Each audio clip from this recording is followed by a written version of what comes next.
வணக்கம் மாணவர்களே. இந்த வீடியோவில் 11ஆம் வகுப்பு கணிதம் அத்தியாயம் 6 இருபரிமாண பகுமுறை வடிவியல். இதில் எடுத்துக்காட்டு 6இல் 35 பார்க்க போகிறோம். என்ன கொடுத்துருக்காங்க பாருங்க. ax² + 2hxy + by² = 0 என்ற இரட்டை நேர்கோட்டிற்கு செங்குத்தாகவும் ஆதிவழி செல்லும் இரட்டை கோடுகளின் சமன்பாட்டை காண்க. என்ன கண்டுபிடிக்கணும்?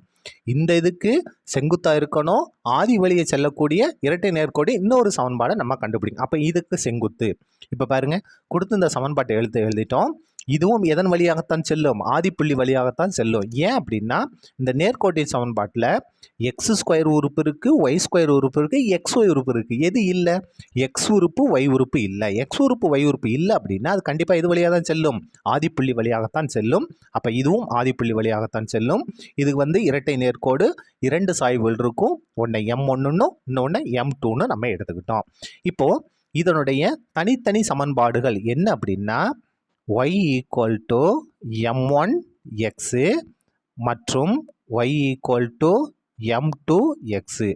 அதாவது பொதுவான வடிவம் என்ன? y = mx + c. cன்றது என்னது? y வெட்டுத்துண்டு. இந்த நேர்கோடு ஆதிப்புள்ளி வழியாக செல்றதுனால y அச்சை வெட்டாது. அப்போ இதோட மதிப்பு 0 ஆயிரும். அப்போ mx கூட 0 கூட்டினா mx மட்டும்தான் வரும். இங்கே 2 இருக்கிறதுனால இங்கே m1 இங்கே m2. சரியா? இடது பக்கம் கொண்டு வாங்க. y - m1 × x = 0 மற்றும் y - m2 × x = 0. இப்போ இது ரெண்டையும் நம்ம பெருக்க போகிறோம். அதாவது ஒன்றா மாற்ற போகிறோம். ஒரே சமன்பாடை மாற்றி m1 m2ஓட மதிப்புகளை நம்ம கண்டுபிடிக்கணும். அப்போ தான் நம்ம என்ன செய்ய முடியும்? அதுக்கு செங்குத்தாக இருக்கக்கூடிய நேர்கோட்டின் சமன்பாட்டை நம்ம கண்டுபிடிக்க முடியும். இப்போ ரெண்டையும் பெருக்கிடலாமா? இடது பக்கத்தோட பெருக்க போகிறோம். y - m1 × x. இங்கே இடது பக்கத்தில் y - m2 × x. வலது பக்கத்தில் 0 பெருக்கல் 0. அப்போ என்ன தான் வரும்? 0 தான் வரும். இப்போ y உள்ள பெருக்கிடுங்க. y-யும் பெருக்குனா y², y-யும் இதையும் பெருக்கிறோம். அப்போ -m2xy. y-யும் m2x-ஐயும் பெருக்குனா m2xy வந்துடும். இந்த மைனஸ் அப்படியே வந்துடும். இப்போ பாருங்கள், இதை எடுத்து பெருக்க போகிறோம். மைனஸையும் ப்ளஸையும் பெருனா -m1xy. அப்போ என்ன வரும்? m1xyன்னு வந்துடும்.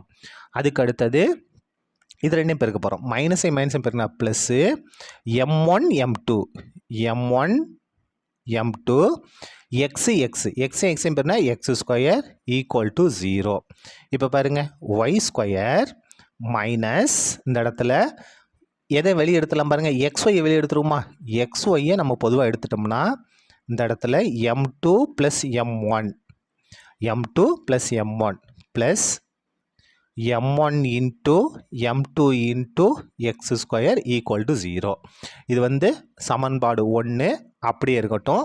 இப்போ இந்த தரப்பட்ட சமன்பாட்டை எடுத்து நம்ம எழுதிக்கலாம். தரப்பட்ட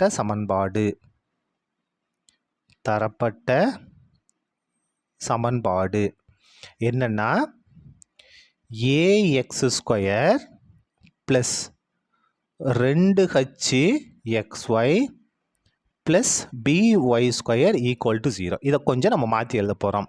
முதல்ல x² உறுப்பு, அதுக்கடுத்து xy உறுப்பு, அதுக்கடுத்து மாறிலி உறுப்பு. இந்த மாறிலி உறுப்பில் என்ன இருக்குது பாருங்கள், b இருக்கா? இந்த b-யை நம்ம கேன்சல் பண்ண கடைசியில் மாறிலி மட்டும் வர மாதிரி பார்க்க போகிறோம். அப்போது b-யை கொண்டு நம்ம வகுக்க போகிறோம். இந்த இடத்துல வெறும் என்ன மட்டும் வரணும்? y² மட்டும்தான் இருக்கணும். அதாவது மாறிலி உறுப்பு இருக்கணும். அதனால் வகுத்தல் பை b. அப்போ இங்கே b-யை கொண்டு வகுத்தா என்ன வரும் பாருங்கள், ax² / b.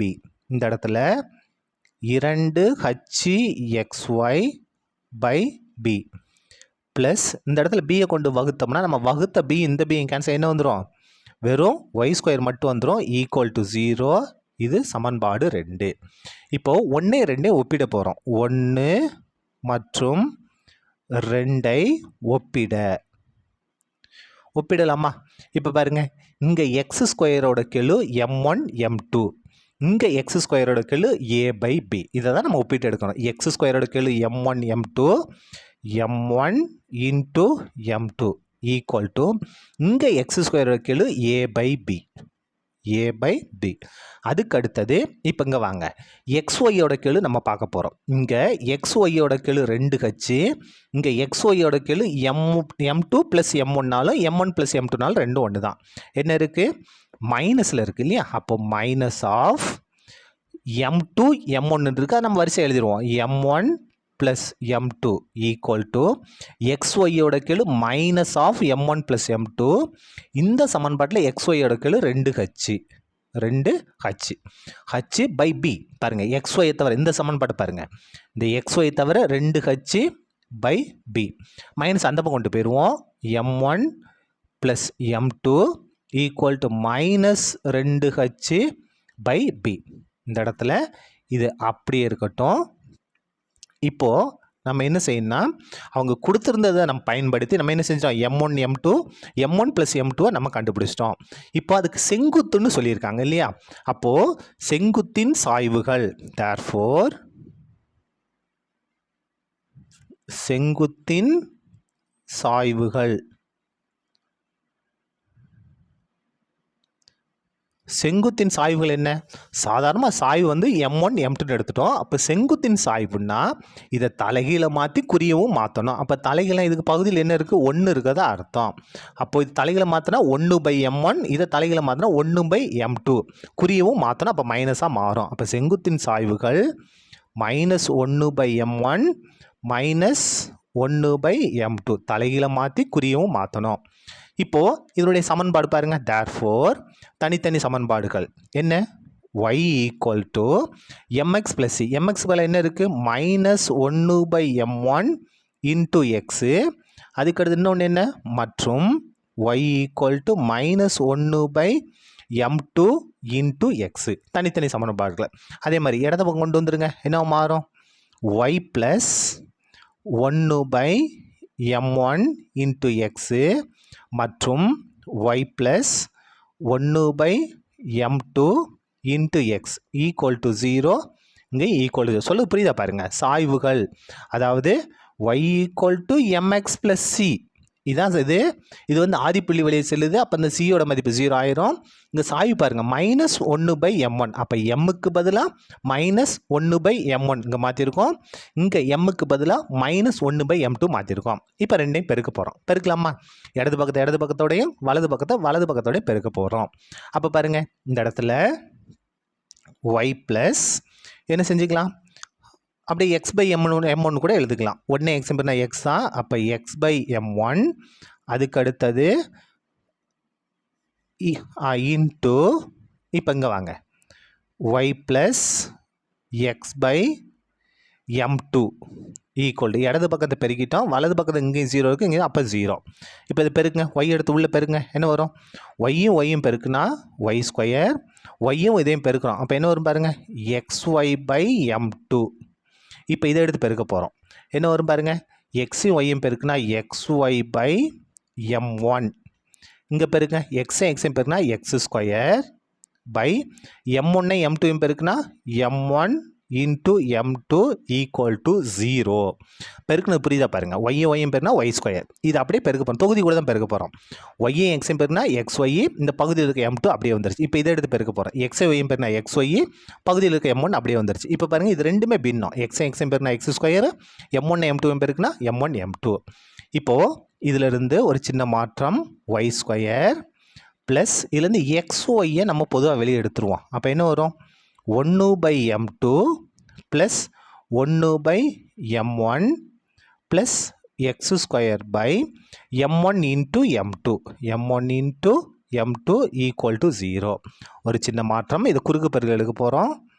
y square plus xy into குறுக்கு பெருக்கல் பகுதியை பெருக்கிறோம். m2 இன்ட்டு m1நாலும் m1 இன்ட்டு m2நாலும் ஒன்று தான். அப்போ m1 இன்ட்டு m2 குறுக்க ஒன்றே m1 பெருக்குனா m1, ஒன்றே m2 பெருக்குனா m2 plus x square by m1, இங்கே பாருங்கள் x2 போட்டுக்க பாருங்கள், m2. சரியா?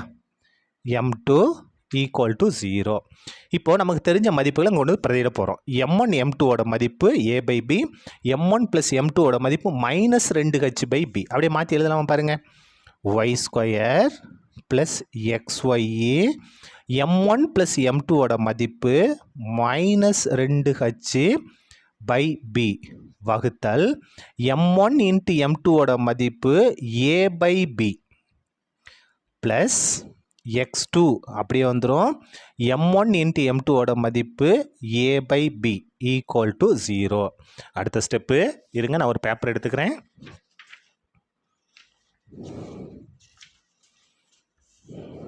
இப்போ பாருங்க, அடுத்த ஸ்டெப்பு நமக்கு எப்படி வரப்போகுதுன்னு.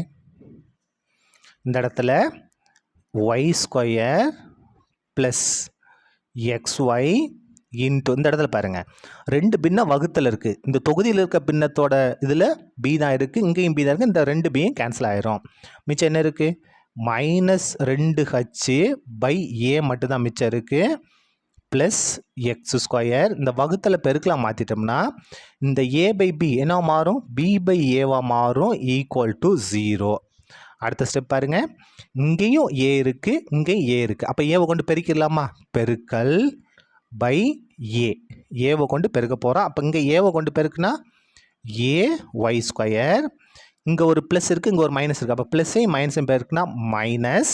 நம்ம ஏவை கொண்டு பெருக்கிறோம். அப்போ axy 2h by a plus இங்கே என்ன இருக்குது பாருங்கள், நம்ம ஏவை கொண்டு பெருக்கிறோம். அப்போ ax² into b by a equal to 0. நம்ம எதுவுமே செய்யலை, ஏவை மட்டும் கொண்டு பெருக்கியிருக்கோம். இப்போ பாருங்கள், இந்த ஏவும் இந்த ஏவும் கேன்சல், இந்த ஏவும் இந்த ஏவும் கேன்சல். அப்போ மிச்சம் என்ன இருக்குது? ay² மைனஸ் 2h இந்த xy மாற்றி எழுதியிருக்கோம். சரியா? அதுக்கடுத்து இங்கே a² கேன்சல் ஆகிடுச்சா? மிச்சம் என்ன இருக்குது? x² bயை b into x² equal to 0.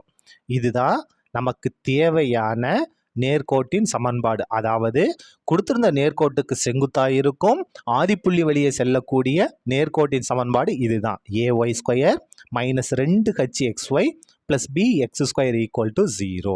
சரியா? அவ்வளோதான், இந்த கணக்கு முடிந்தது. நன்றி.